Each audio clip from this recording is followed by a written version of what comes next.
In late November 1969, Detective Comics number 395 hit the streets. It was less than 2 years since the end of the live-action Batman TV series starring Adam West and Burt Ward, and in the minds of the general public, that show still defined the character and would continue to do so for the next couple of decades. But comic book fans were about to meet a very different Batman, a take on the character that, in the long run, would prove to be just as influential on future Batman artists and writers as the TV series, if not more. The lead story in Detective Comics number 395 was titled The Secret of the Waiting Graves, and it was the first Batman story by the creative team of writer Denny O'Neal and artist Neal Adams. O'Neal and Adams are arguably the most legendary creative team in the history of Batman, one of the most legendary in the entire history of superhero comics. But unlike most other celebrated creative teams, Stan Lee and Jack Kirby, Marv Wolfman and George Perez, Brian Azzarello and Eduardo Risso, Steve Englehart and Marshall Rogers, whose work on Batman was the subject of the first video in this series, so many more I could name, O'Neal and Adams never really had a sustained run of consecutive issues. Not on Batman, anyway. A few months after their first Batman story was published in Detective Comics number 395, O'Neal and Adams started a run on Green Lantern that would become just as important and just as responsible for putting the two of them on the map as leading comics creators as their Batman work. While their run together on Green Lantern lasted a total of 12 issues, 11 consecutively, their work on Batman was a lot more sporadic. Originally a newspaper columnist, Denny O'Neal applied for a job as a writer at Marvel Comics at the suggestion of Roy Thomas, the writer who would eventually succeed Stan Lee as editor-in-chief at Marvel. O'Neal also got work writing for Charlton Comics, thanks to legendary editor and artist Dick Giordano, and when Giordano left Charlton to join DC Comics in 1968, he took O'Neal with him. Denny O'Neal and Dick Giordano would continue to work closely together for years to come. Giordano was often the third member of the creative team, serving as the inker alongside O'Neal and Neal Adams. O'Neal's first major assignment at DC was writing a revamp of Wonder Woman that saw Diana Prince give up her superpowers and become an adventurer who uses martial arts to fight crime. The new Wonder Woman was rejected by critics and fans alike, and though it wasn't originally his idea, the blame for that one goes to artist Mike Sekowsky, O'Neal would regret his contributions to it, admitting later that taking the superpowers away from the only prominent solo female superhero was a terrible idea. Despite the poor reception of the new Wonder Woman, O'Neal's subsequent assignments from DC were also often revamps or revivals. Like Steve Englehart after him, O'Neal gained a reputation as a writer who was able to reinvent classic characters, breathing new life into them by returning them to the basic elements that had made them popular to begin with. He did this with Batman, and Green Lantern, and Green Arrow, and later with Superman, and the Big Red Cheese himself, the original Captain Marvel. Neal Adams joined the comics industry a few years before Denny O'Neal. Adams started out at Archie Comics, then got his first major job in 1962 drawing the Ben Casey comic strip. The Casey strip ended in 1966. The following year, Adams did his first work for DC Comics. His early jobs for DC weren't exactly the most plum assignments. Besides contributing to some anthologies, he worked on licensed comics featuring Bob Hope and Jerry Lewis. But Adams was good, better than the material he was being given, and pretty soon he was drawing covers for Action Comics and Superman's girlfriend Lois Lane. He contributed to Detective Comics for the first time in the November 1967 issue, number 369, though he didn't draw Batman, it was an Elongated Man backup story. Adams drew Batman for the first time the following year, 1968, first on the cover of The Brave and the Bold number 75, and later for the lead story of World's Finest Comics number 175, The Superman-Batman Revenge Squads. It's interesting to look at how Adams draws Batman in this, his first Batman story, and notice the subtle ways in which his take on the character will evolve in the years to come. The colors will darken a bit. The shadows will grow darker, the ears will get longer, the smile will fade. And yet, when you look at Batman in World's Finest number 175, he's still recognizable as the Neal Adams Batman. Just a lot happier. Adams also got a few jobs at Marvel Comics around this time, working on X-Men and the Avengers. His Marvel work, especially his run on X-Men, was critically acclaimed, but his most celebrated work during this era would be for DC, alongside Denny O'Neil, on Green Lantern, and of course, Batman. From 1969 to 1973, O'Neil and Adams produced 11 Batman stories together, published in Detective Comics and the monthly Batman title. Their issues of Detective Comics are definitely worth checking out. Atmospheric, standalone adventure stories with touches of horror and the supernatural, but they don't really stake a lasting claim to the character until their first issue of Batman, which would be number 232, cover date June 1971. That's the issue where O'Neil and Adams introduce a new character who would quickly become one of the most prominent members of Batman's rogues gallery, Ra's al Ghul. The story of Batman number 232, titled Daughter of the Demon, begins with the violent abduction of Robin, who by this point is living on his own while enrolled as a student at Hudson University. A few hours later, Batman receives a photograph of the captive Robin, along with a note taunting Batman to find Robin if he can. Actually, I need to be more specific. Bruce Wayne receives the photograph and the note, which were delivered to his penthouse in Gotham City, which means whoever took Robin knows his secret identity. But that's not the only surprise. When Batman goes to the Batcave to begin his investigation into Robin's abduction, he finds someone already there waiting for him. This guy, who introduces himself as Ra's al Ghul, explains that he deduced Bruce Wayne must be Batman because only Bruce Wayne's name is on the receipts for all of Batman's stuff, and asks for Batman's help in finding his daughter, Talia, who has been abducted in identical fashion to Robin. Batman analyzes the photographs of Robin and Talia sent by the kidnappers and determines they were taken in India. So they jump on Ra's al Ghul's plane and fly to India, where Batman does some more detective work, fights a leopard, and finds more evidence that leads them to the Himalayas, where Ra's is shot by a sniper, and Batman eventually finds Robin tied up under guard in a cave, like a really nice, well-lit cave with a shiny floor and curtains and everything. Fancy rich guy cave. Blowing off the guards, Batman walks into the cave and announces that he's figured out that the kidnapping of Robin was all a charade designed to bring him here for some reason. After freeing Robin, fighting off the guards, and knocking out the bodyguard Ubu, Batman turns to see Ra's al Ghul, who faked being shot so he could leave the party and arrive at the cave before Batman got there. And Batman's like, yeah, I saw the cover of this issue. I already figured out you were the mastermind behind this whole thing. My only question is, why? Ra's tells Batman that this was all a test, a way for Ra's to evaluate Batman's physical and intellectual prowess, to determine if he would make a worthy successor as leader of Ra's al Ghul's organization, the Brotherhood of the Demon.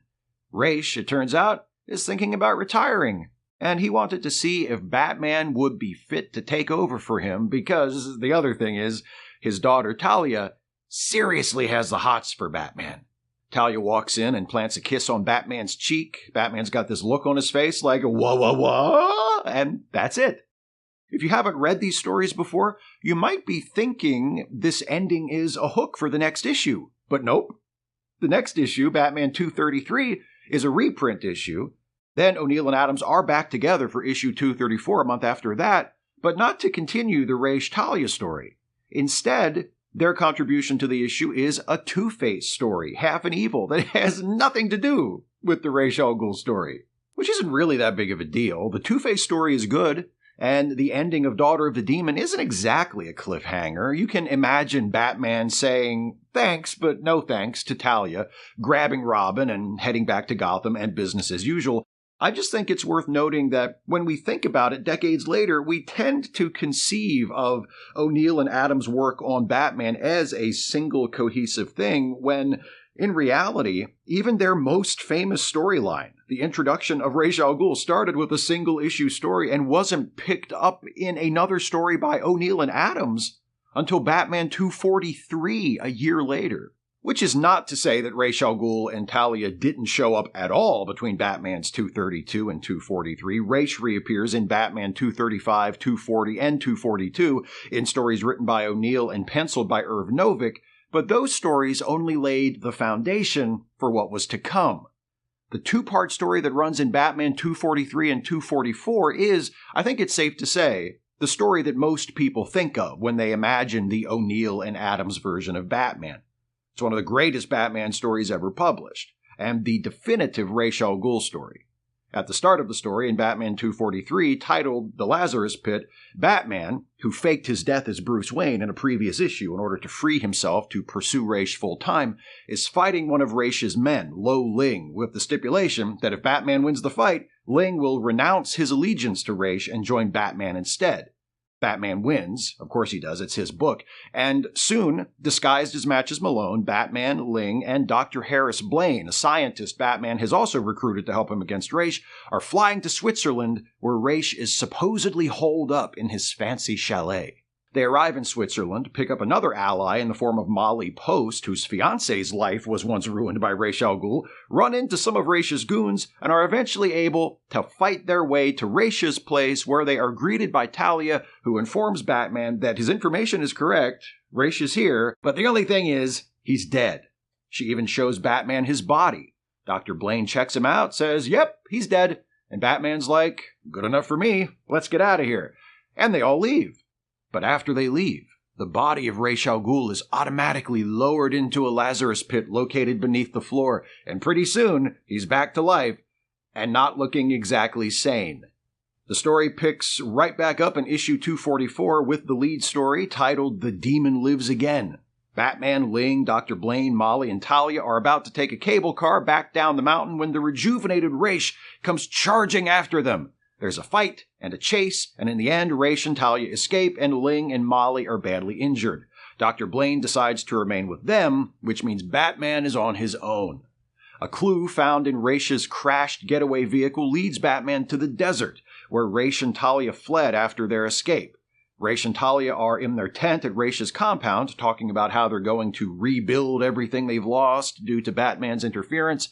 And then Ra's can get on with his big evil plan to restore harmony to the planet by killing a whole bunch of people, but Batman steps into the tent and says, your big evil plan doesn't really work for me. So here's the deal. I've never actually intentionally killed anybody, but if you don't surrender to me right now, you're not leaving this desert alive.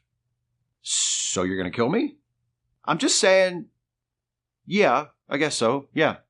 And Ra's is like, then let's have the most iconic sword fight in the history of superhero comics. And then they do. For the next page and a half, with Talia watching, torn between her father and Batman, the man she loves, Batman and Ra's carry out their duel in the desert. They are evenly matched, and the fight lasts until sunset, only coming to an end when Batman is stung by a scorpion and sinks dying to the ground. Such a cop-out. What, neither guy wanted to do a clean job for the other? Come on. You know what? If you can't deliver a decent finish, don't even do the match. But wait. After Ra's has walked away, Talia leans over Batman, ostensibly to give him a farewell kiss, and secretly gives him an antidote to the scorpion sting. Eventually, Batman is able to stand and walk back to Ra's camp. Oh, so a dusty finish then. Even better. You know... Anyway, Batman confronts Ra's in his tent, and Ra's is like, but you're dead. What are you doing here? How is this possible? Yes, Ra's al Ghul, guy who's been using Lazarus pits to cheat death for centuries, is shitting his pants in terror because Batman got up from a scorpion sting. Whatever, the artwork is amazing. Batman punches out Ra's, tells Talia, all right then, your dad's going to prison. I'm out of here. And she's like, what about me? And he grabs her and kisses her, and then walks out of the camp carrying the unconscious form of Ra's al Ghul on his shoulders. There are reasons why this is one of the best-known and loved Batman stories that go beyond things that are actually on the page. The most significant of those reasons, this two-parter, along with the first appearance of Ra's in Batman 232, was the basis for a two-part episode of Batman the Animated Series, The Demon's Quest, which is a fairly faithful adaptation and one of the high points of the animated series. But even without the animated series adaptation, this conclusion to O'Neal and Adams' Ra's al Ghul saga would be a classic. O'Neal is often credited with being one of the driving forces behind turning Batman away from the camp silliness of the late Silver Age and guiding him back to being a serious character, and that's true. Though he didn't start that process and wasn't the only writer responsible, Denny O'Neal definitely played a very prominent role in resetting the tone of Batman in the comics after the end of the Adam West TV series. But that doesn't mean O'Neal was writing hard-boiled detective fiction, or that his Batman was grim and realistic. Far from it. O'Neal's Batman frequently found himself caught up in ghost stories, pulpy murder mysteries, and, as is the case with The Lazarus Pit and The Demon Lives Again, globe-trotting adventures. These stories see Batman not prowling the streets of Gotham City, but skiing down a slope in the Swiss Alps and clashing swords stripped to the waist in a desert. It's not the sort of imagery most people have in their minds when they think of The Dark Knight. It's like something out of an Edgar Rice Burroughs novel. Epic, exciting, adventurous, romantic. Of course, when we're talking comic books, imagery in a script isn't much good without an artist to bring that imagery to life on the page, and there aren't many comic book artists that are the equal of Neal Adams. He imbues O'Neal's scenes with energy, movement, momentum, and populates them with finely rendered, classically proportioned figures that are a far cry from the more cartoonish style that defined the look of the Batman books only a few years before. And there's a reason why Neal Adams' Batman is the most imitated version of the character ever. Even versions of Batman I personally like better, such as the ones drawn by Marshall Rogers or Jim Aparo, owe a major debt to Adams. More so than any other single artist, Adams created the look of the modern Batman. The deep black shading, the long-eared cowl, the grim frown, the tall, leanly muscled physique, the cape that billows and curls as though it has a life of its own. There's probably no way you could ever draw Batman to look totally realistic, at least not without seriously sacrificing the cool factor, but Adams comes as close as anyone ever has or likely ever will. And it's not just that his Batman looks cool. His characters have depth and emotion. Look at how expressive the body language is in this panel from Batman 232 when Batman brushes aside the guards on his way into Ra's al Ghul's cave. And look how Adams' eye for detail and dramatic framing turned this exposition panel from 2 pages later into a poster-worthy rendering. It's not just Batman either. Check out the crazed expression his Ra's al Ghul has when he's just been revived from the Lazarus Pit at the end of Batman 243, or Ra's steely-eyed determination as he talks to Talia of his future plans in the following issue, or the look of searching vulnerability on Talia's face as she asks Batman what is to become of her after her father's defeat. Adams' work is technically superb, and he has a knack for eye-catching shot composition, but what really makes his art stand out is his ability, through faces and body language, to show us what his characters are thinking and feeling. Yes, it's the early 70s, so the panels are still crowded with explanatory captions and thought bubbles, but with Adams, they're rarely necessary. One look at the silent figure of his Batman, and you know exactly what's on that guy's mind. 6 months after concluding that first Ra's al Ghul arc, O'Neal and Adams reunited in Batman 251 for the Joker's 5-Way Revenge, which was significant for depicting Joker as a dangerous murderer rather than the colorful prankster he'd been for most of the Silver Age. It also includes this absolutely iconic splash page by Adams, one of my personal favorite renderings of Batman ever. Adams would return a few months later to draw his final issue of Batman, number 255, on a story written by Len Wein titled Moon of the Wolf, which would also be adapted as an episode of Batman the Animated Series almost 20 years later. And in 2010, Adams would write and draw Batman Odyssey, one of the most unhinged, bonkers Batman stories ever published. If you've never read it, it's kind of difficult to describe, but if you ever wondered what it would look like if Neal Adams drew Batman riding a dinosaur inside the Hollow Earth, Odyssey is definitely the story for you. Denny O'Neil continued to write for both the Batman Monthly and Detective Comics for the rest of the 1970s.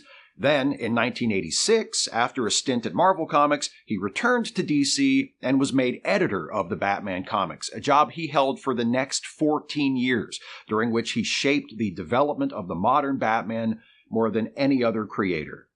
I don't think it's an exaggeration to say that Denny O'Neil is the most important Batman writer ever, with the possible exception of Bill Finger.